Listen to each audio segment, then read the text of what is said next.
So here we're asked to write a line segment in parametric form. So we need to know first what parametric form is. So that means that we have our x and y coordinates in terms of a third variable, which is going to be called our parameter. And in most cases, when we do that, we give the parameter of time. So we want to think about what we're doing is we have this line segment, and we could write an equation for this line segment to model any of the points that are on this line. And so we want to have an extra parameter, another variable, that will measure in time. If we pick one single time, we could measure any one of these coordinates along the line segment. We could find where it would be. And so that's what we want to set up. So most of this problem is actually just thinking about how we're going to set this up. So we've been given two abstract points, just P1, P2, and Q1, Q2. And so I've drawn the line segment like this. It could actually be going, it could have negative or positive slope. That doesn't matter. I've just drawn it this way for the purpose of having something to visualize. And so we want to write the x and y coordinates in terms of our variable time. So we're going to have two functions. We're going to have x of t and y of t. So first let's focus on x of t.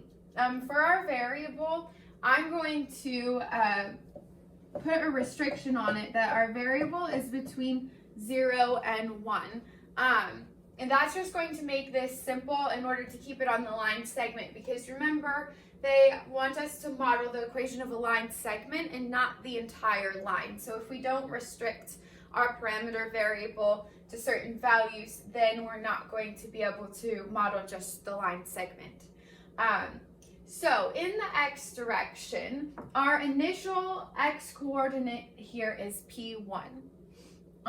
And so that's going to be the first part of our equation, because we need to start at P1. We don't want to be starting at something like 0 or any other value. Our line segment begins at the x coordinate P1, and so that's going to be our initial point. Then we want to measure the distance that our line segment goes in the x direction. So in the horizontal direction, in the x coordinate, where does it go? So it goes from P1 to Q1. So the distance, D1 here, would be Q1 minus P1. And so we want our variable t to depend, to go back and forth across this distance for the x coordinate. And so we will be multiplying, we'll add t times Q1 minus P1. And notice, to get the distance, I did the final x coordinate minus the initial x coordinate.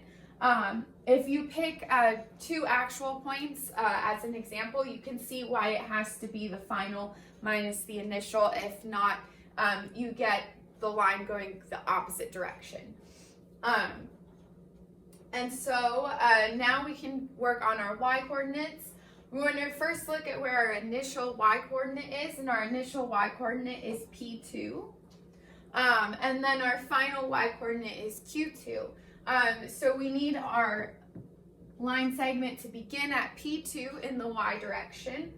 And then again, since we're modeling a line segment, it makes sense that we have the function in this form. It looks like normal linear form. So we have plus t times, and now this is going to be times the distance between the y coordinates. So what I have written over here, D2, and that's again going to be our final minus the initial y coordinate. So our final y coordinate is Q2, and our initial y coordinate was P2. So it's going to be times Q2 minus P2.